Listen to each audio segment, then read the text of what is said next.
അന്താരാഷ്ട്ര യോഗാ ദിനാചരണത്തിന് അമരാവതിയിൽ വൻ ഒരുക്കങ്ങളുമായി ആന്ധ്രാപ്രദേശ് സർക്കാർ. യോഗ ഓരോ വീട്ടിലും എത്തിക്കുക എന്ന ലക്ഷ്യവുമായി യോഗാന്ധ്ര 2026 പദ്ധതി വിപുലീകരിക്കുമെന്ന് മുഖ്യമന്ത്രി എൻ ചന്ദ്രബാബു നായിഡു പ്രഖ്യാപിച്ചു. അമരാവതിയിൽ ഇത്തവണ അന്താരാഷ്ട്ര യോഗാ ദിനം വിപുലമായ രീതിയിൽ ആഘോഷിക്കുമെന്ന് ആന്ധ്രാപ്രദേശ് മുഖ്യമന്ത്രി എൻ ചന്ദ്രബാബു നായിഡു പറഞ്ഞു. യോഗ ഓരോ വീട്ടിലേക്കും എത്തിക്കുകയാണ് സർക്കാരിന്റെ ദൗത്യമെന്നും എല്ലാ വർഷവും യോഗാ ദിനം ആഘോഷിച്ച് അമരാവതിയെ ലോകത്തിന് മുന്നിൽ ഒരു ഭാവി നഗരമാക്കി മാറ്റുമെന്നും അദ്ദേഹം വ്യക്തമാക്കി. യോഗാന്ധ്ര 2026 പദ്ധതിയിലൂടെ യോഗ ഓരോ കുടുംബത്തിന്റെയും ജീവിതത്തിന്റെയും ഭാഗമാക്കാനാണ് മുഖ്യമന്ത്രിയുടെ ലക്ഷ്യം. I want to take yoga to every home.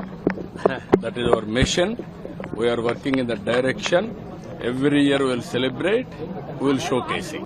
God has given me one more opportunity. I have constructed Cyberabad. You have seen.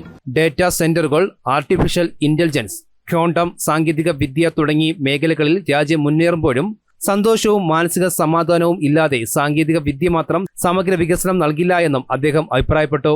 ഭാരതത്തിന്റെ യഥാർത്ഥ ശക്തി ആത്മീയതയിലാണെന്നും ആ പാരമ്പര്യം കൂടുതൽ ശക്തിപ്പെടുത്തേണ്ട സമയമാണിതെന്നും ചന്ദ്രബാബു വ്യക്തമാക്കി. ജനം, ഡൽഹി.